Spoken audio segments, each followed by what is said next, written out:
This meeting is being recorded. Okay, welcome everyone in our next SIG Core meeting. Today we have some things to discuss and show. And first, we have questions and feedback at the beginning, at the end. That if you have any questions not related to the agenda, you can already ask them now when I finish the agenda summary. Then we'll talk a bit about the release, upcoming release, then the short summary about the KubeCon Barcelona, and then we'll show the features. The first one is the Kyma on the GCP Marketplace, and all of those 3 points will be presented by Piotr Bochinski. Then Andreas Thaler will show us how to do mocking of the Kyma applications connectivity and somehow improve the faster development cycle. And the product is called Varkes. Then Krzysztof Kwiatosz will show us testing capabilities in the Lambda. After the features previews, we will go to the community slot, and Anna Gołowska will show us the simplification of the decision record template. Then we'll do the board review. And if you will have any questions, then that will be the last session about that. Okay, I think we can start. Piotr, are you ready? Yes, I'm ready. Okay, then. You need to stop sharing. And now I will share my screen, and you should see the Kyma Project.io page.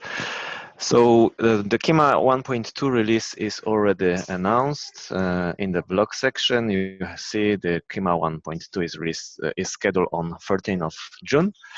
And if you click here, you can see what will happen. So first big feature we will announce is testing Lambdas in console UI. A lot of developers asked for that, so to make it really easier to test Lambda, put some payload and see what will happen with your code changes. This will happen soon. The next feature is possibility to only bind selected service classes of application. Right now you can have multiple APIs registered to the application, and if you want to just pick a couple of them and make it available in the given namespace, you can do that. And it was requested mainly for the security reason. So you can imagine that you have admin API and some other API, and you do not want to put admin API to any namespace to any developer. Next thing that will come is improvements in installations. First of all, we will have Kyma CLI as a first-class citizen, and we graduated CLI from incubator project into default method to installing Kyma. And we will also have a couple of other improvements in the installation. So right now, you need to change a couple of configuration files to adjust them to your settings. We will make it simpler, so default configuration will be ready to use, and we will remove all these set commands to replace some placeholders. It will be really straightforward. Another thing that will come in the next release is support for Google Cloud Platform Marketplace. It's already there as a preview. I will show it 1 second later. So yeah, please wait a bit. And a couple of other things. So we will improve in the UI, creating namespaces and quotas. We will have also some nice links to the APIs and a couple of improvements in eventing, possibility to pass custom headers, and possibility to configure our messaging to use something else than our built-in nuts. All the features we plan for 1.2 are linked here in the Zen Hub, so we can see and explore. And yeah, just in a week or you will see the new version. That's it about first point. Second thing I wanted to share is about KubeCon Barcelona. So I have some short presentation about that. So Kyma team actually went to KubeCon. We had the booth there, and we had a lot of interesting meetings with the Kubernetes community.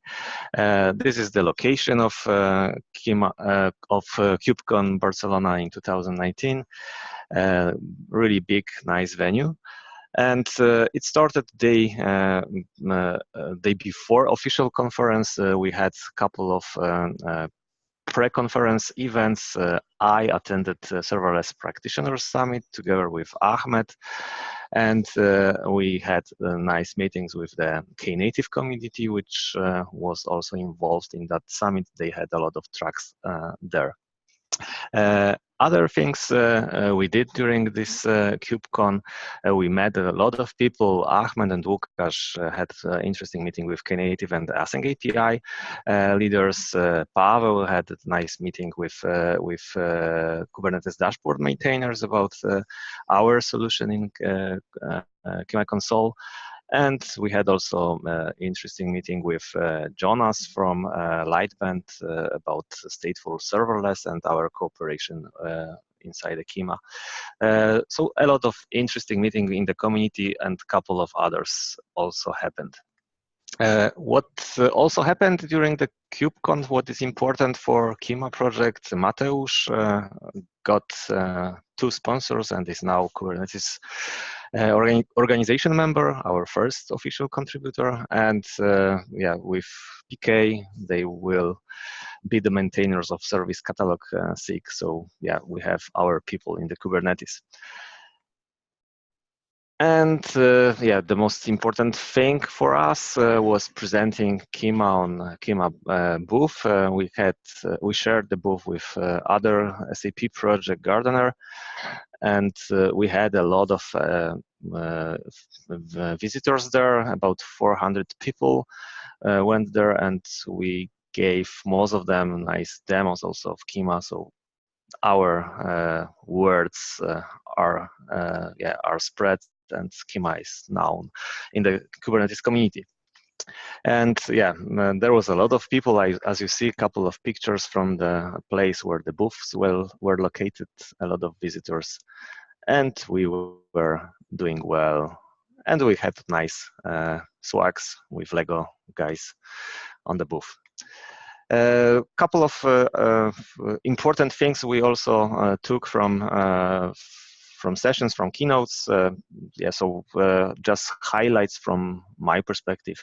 During the keynotes, the most interesting one I've attended was from CERN guys, that they reproduced Higgs particle discovery on Google Kubernetes engine live, and they did some nice processing of 70 terabytes of data on the stage. So they did it in 5 minutes. It was really impressive. But this is, yeah, just nice to see. This is what I found the most interesting. But other things that are hitting directly Kyma. So a couple of announcements and movements that we will consider on our roadmaps. First of all, the Helm 3 is and was announced. Alpha 1 is already available, and what is the most important thing, good tiller is gone right now, and we will for sure apply the changes in our Kyma installer to utilize this new approach, and it looks really promising.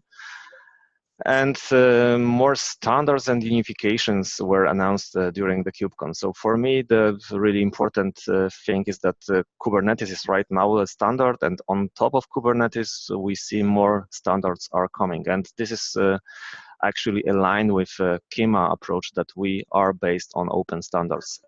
And what can influence us is that open tracing and open census right now are merging, and the new standard was announced, open telemetry, which is backward compatible with both of them, so which is really good. And yeah, I think this standardization is going well.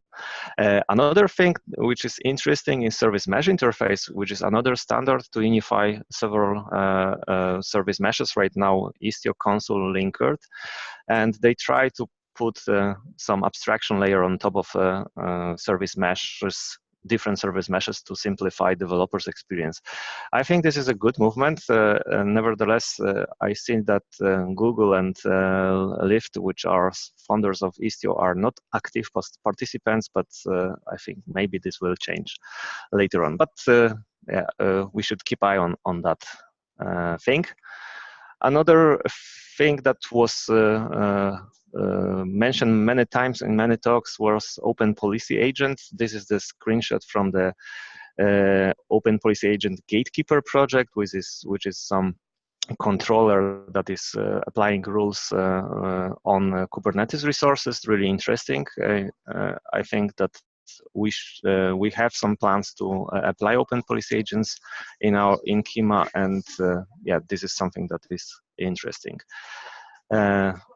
Yeah, and another key point from Kubernetes from KubeCon, that operator framework is right now buzzword #1, and a lot of people are talking about that. And I think we should also have a look at operator lifecycle, and maybe our Kyma installer, which is also operator but not compliant with operator framework, we should maybe adjust it to that. So that's my thoughts. And yeah, party was also good. That's about the KubeCon. And the last point I wanted to share with you is deploying GCP, deploying Kyma from GCP Marketplace. So let's start. So this is my Google Cloud Platform project. I'm logged in. If you do not have GCP project and Google account, you can create one, and Google gives you $300 credit for your first project. So the easiest way to start with Kyma is really go here, search for Kyma, and there is just one result. And when you configure Kyma, you need to just hit 2 buttons, literally. So first one is to select the cluster you want to use. You can create new one, but yeah, I have already one created.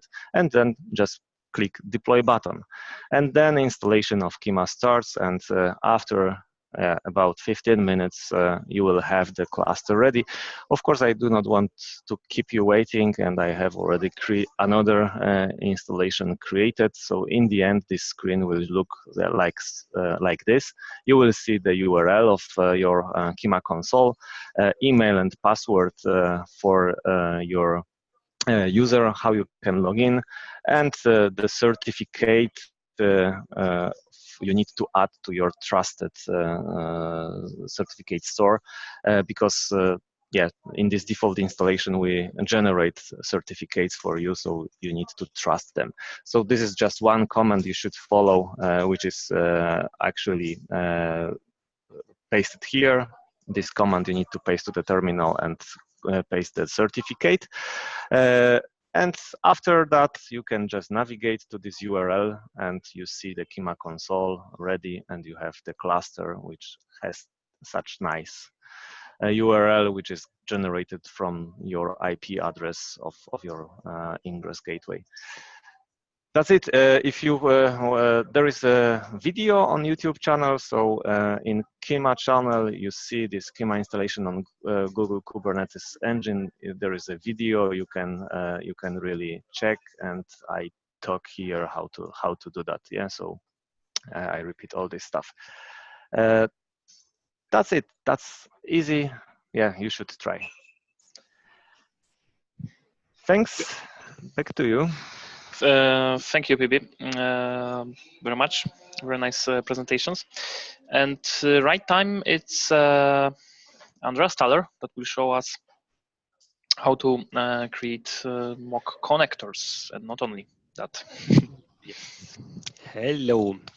Yeah, thanks for the impressions from the Barcelona KubeCon. That was really a nice summary.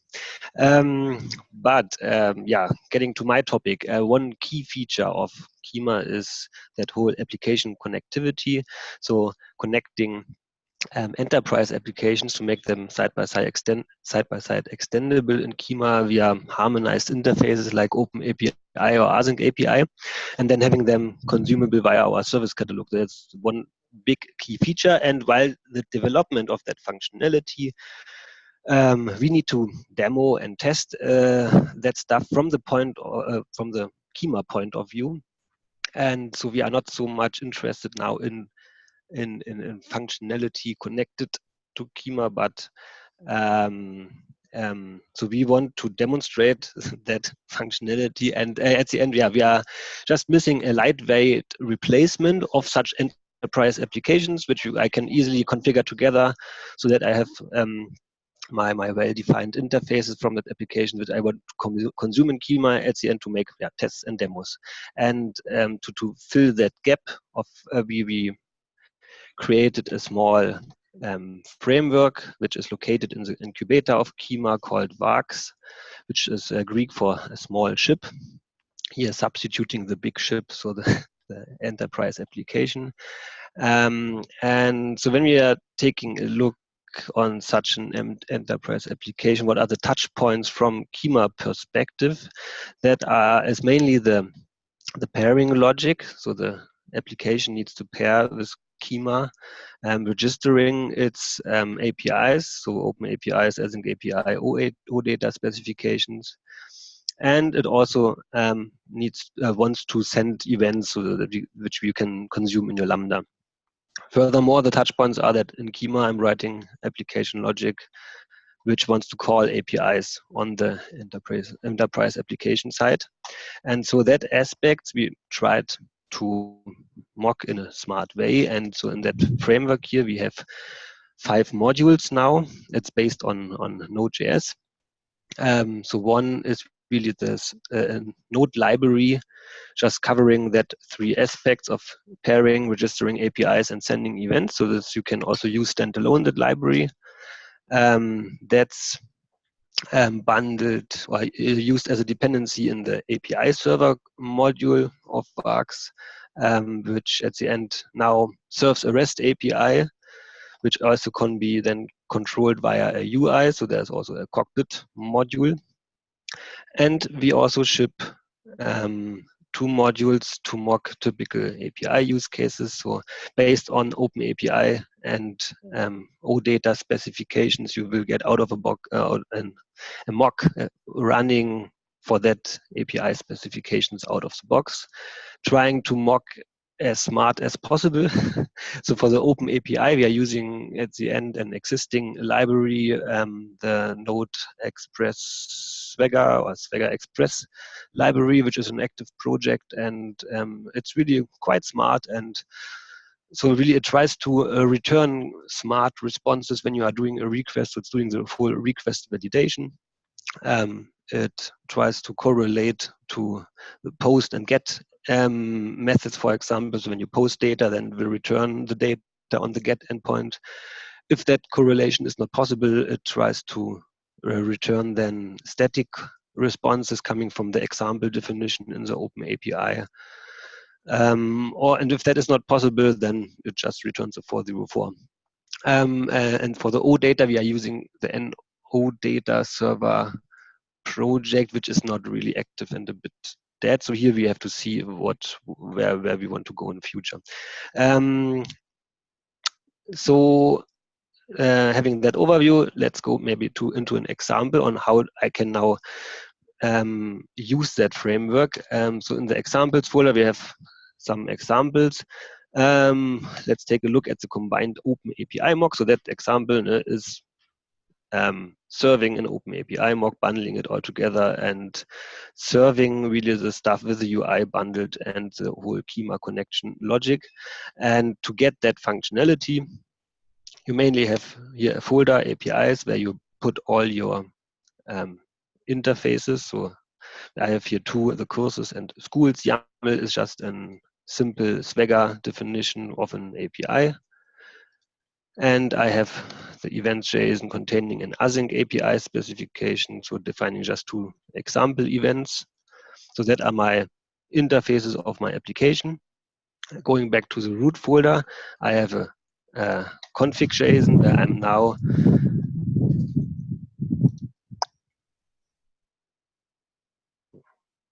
takes a while, just specifying where my APIs are located, which I want to expose in my mock. I can provide here the name and descriptions and other information for the Kyma registration logic. So that name, now schools API, will be just used for the name of the API when registering it on Kyma side. So I have my API definitions, I have my configuration, and now I have just a very simple Node application where I mainly create an Express server. I instantiate the Varkes modules which I want to use, and I register the modules as Express middleware on my Express app, and then I'm starting the Express app, and that's it. Now let's have a quick live demo. For that, let's go to the README of that example. So of course I can just run it locally using npm. I can run it locally using the released Docker image, but I also can just deploy it into a Kubernetes cluster, and accidentally I have a Kyma cluster running. And I will just deploy it into my Kyma cluster with which I want to connect to. So I mean, at the end, I'm here representing an standalone application which I want to connect to a Kyma cluster, but my mock, of course, I can also run on that Kyma cluster. So I will just create here a namespace called mocks. I'm labeling it with this true flag to indicate for Kyma that it should have istio sidecar injection and so on enabled out of the box.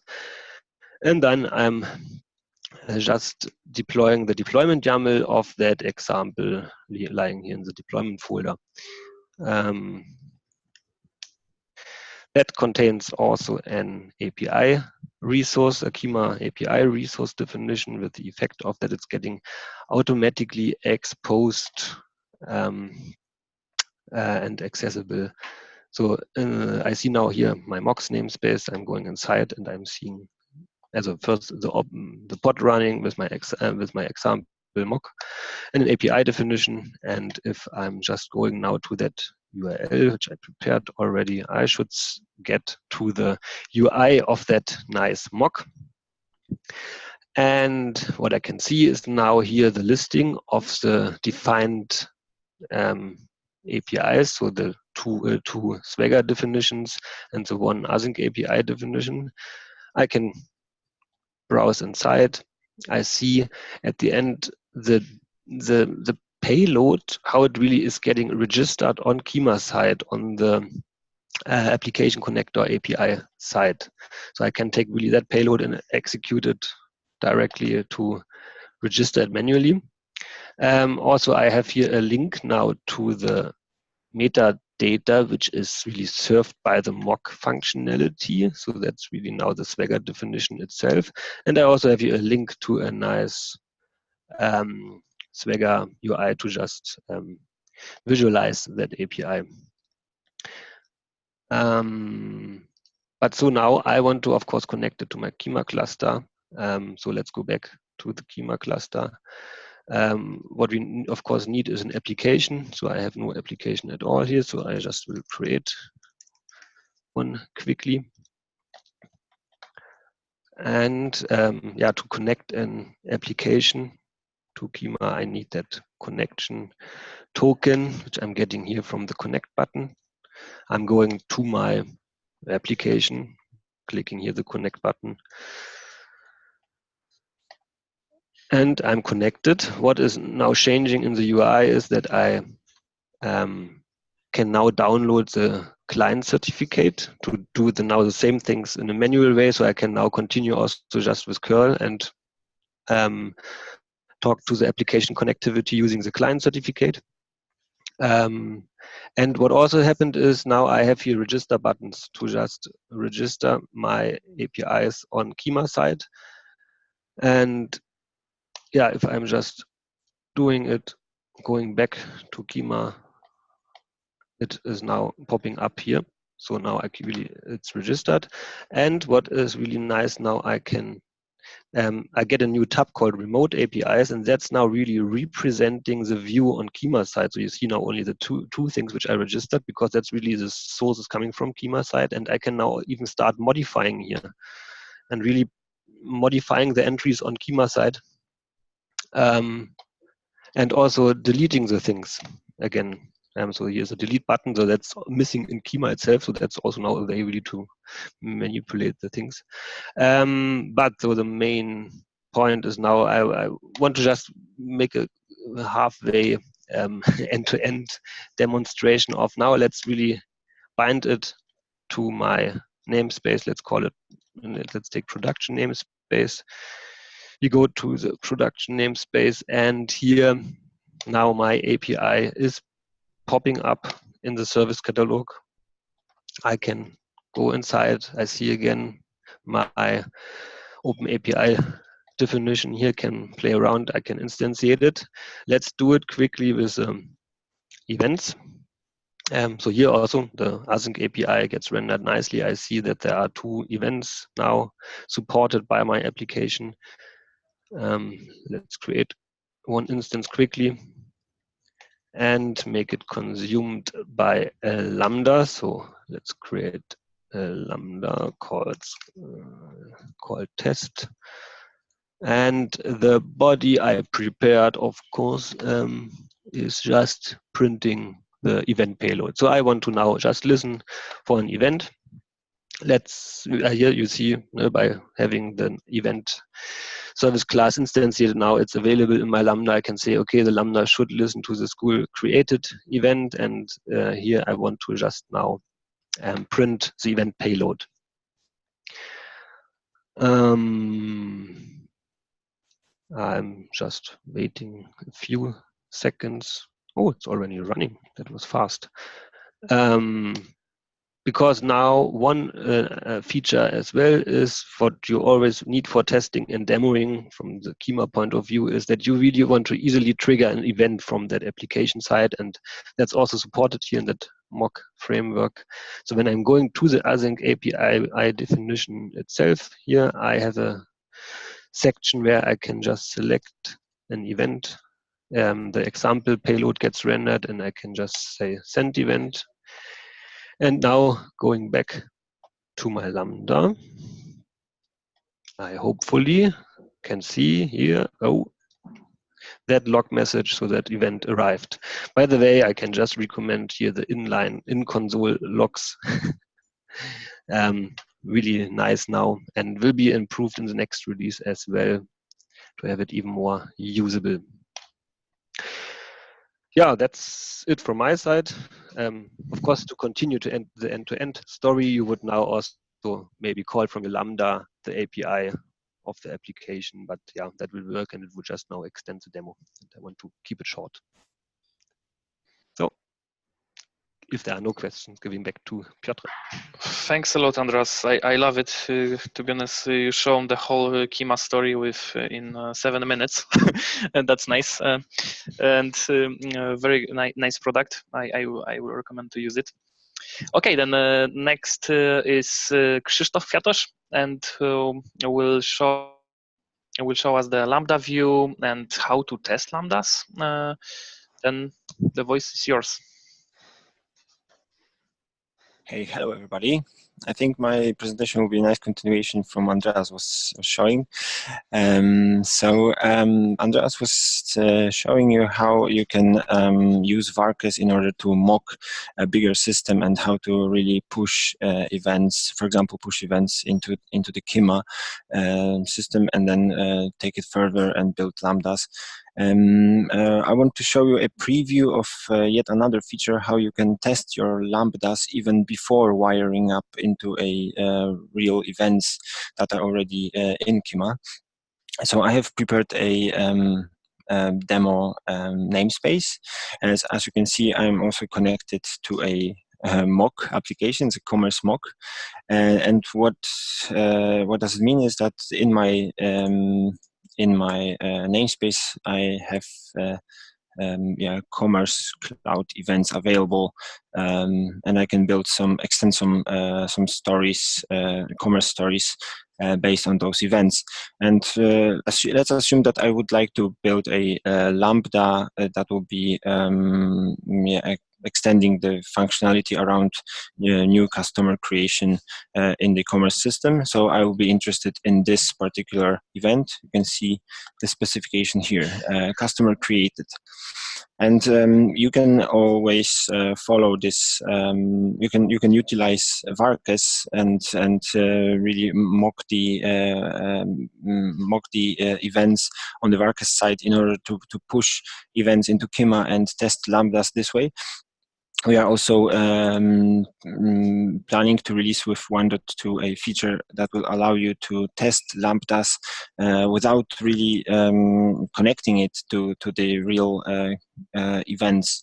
So as you can see, I have prepared here a short code, a short Lambda that will pick up some event data from the customer created event, but I don't know if this logic is correct, right? I'm doing something here, but I'm not really sure if this is okay, and it will be a pity if that will be the only way to test it is to connect to a real event and then check it on a live system. So there's the new view test called testing, which allows you to test your Lambda code directly from the console UI. So as you can see, the only thing you need to do is to expose this Lambda via HTTP, provide an HTTPS endpoint for this function. And I will do it right now. We'll save it. And now this testing option is available for me. So as you can see, my Lambda is not yet connected to any event yet. It's not being triggered by any event. It's just exposed via HTTP. And now what I can see here, I can see an editor for the payload. So how can I really trigger this Lambda? So we can really test some corner cases and some malformed payloads. You can also choose any of the any event from the selection of events that are available in your namespace. So I can see here all events coming from the commerce system because I have an application bound to my namespace that provides such events. So if I try to find the customer created event, then I see a generated example for the event. So you can just use this payload or freely modify it and send it to the Lambda. You can see a notification that Lambda received the payload, and you can see the response. So now you can compare if this is really what you expect. You can, as I said, test some corner cases and send some malformed events to see if this is still working as you expect.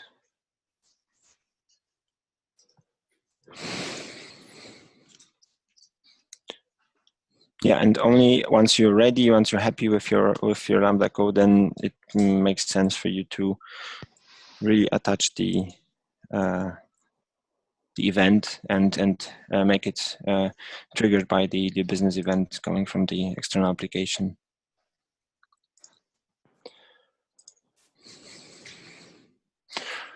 Okay, so that was the preview of the testable Lambdas from the UI, and I hope you'll like it, and yeah, we'll leave some feedback. Thank you very much. Okay. As I see it, just as another feature is that the up label is now there by default, right? And with that, Yes. also yes. a lot of typical standard Kubernetes. Yes, it allows you to trace it better, right? Yeah. Yep. Okay, Krzysztof. Okay, back to you, Piotr. So one question from my side. Yeah. That example payload was taken from the schema examples, or it's pre-generated every use? It's so if the example is there in the async API spec, then it's used. If it's not, then it's generated. Okay, great. Thanks.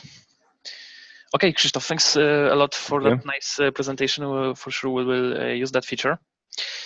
And now it's time for our communities. It's our community slot, and Anna Goławska will show us the simplification update about the decision record template. Anna, are you ready? 1 second, Anna. We don't hear you.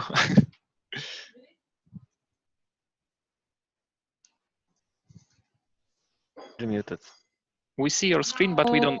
Yes, Okay. now we hear you. Yes, great. Okay, perfect. Okay, so a quick update from the SIG community side. So as Piotr mentioned, we simplified the decision record. So previously, so far, if you would like to create an issue or pull request and it would require a decision, so the separate decision record had to be created. At the moment, it has been merged. So if you would need the decision, you just create a new issue with a type of decision record. And yeah, maybe I can show you the preview. So all the parameters are there. The parameters also has been, let's say, shortened. So we left only the really important information like the status of the decision record, the due date by when the decision needs to be made, and the decision type, and the last is the affected decisions when we have the other decisions that affect our decision. So we basically simplified that template. And also, if you would like to create the pull request, there is no such a template for the pull request because it was not able to create it in the GitHub itself.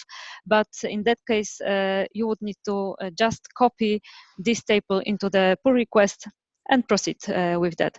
Of course, please remember that always you need to assign the label decision to process your decision. And that's it from my side. Thanks a lot, Anna. Right now, we'll just focus on the decision record itself, and all the templates already in. That's great. Thanks a lot. And now it's time for my turn. Let's see. We need to look into our board to do a triage. I already know that there is nothing right now, but to be honest, we have upcoming planning soon, and we also need to organize a bit better our roadmap. And as you already know, that in the Kyma Project IO there is a roadmap, and some things will arrive to the SIG core as well. And I think that next time we'll have more items to talk about. But that step, there is nothing to talk about right now. And the last thing is your questions or comments about our presentations today. That if you have any, please ask now.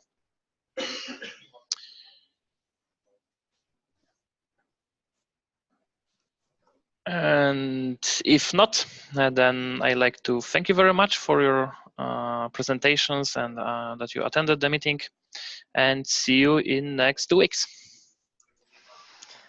Thanks, PK. Thank you. See you guys. Thank you. Bye. Bye. Bye bye. Cześć.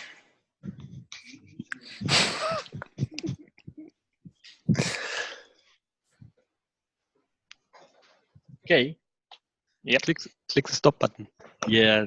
Yeah, I already stopped recording.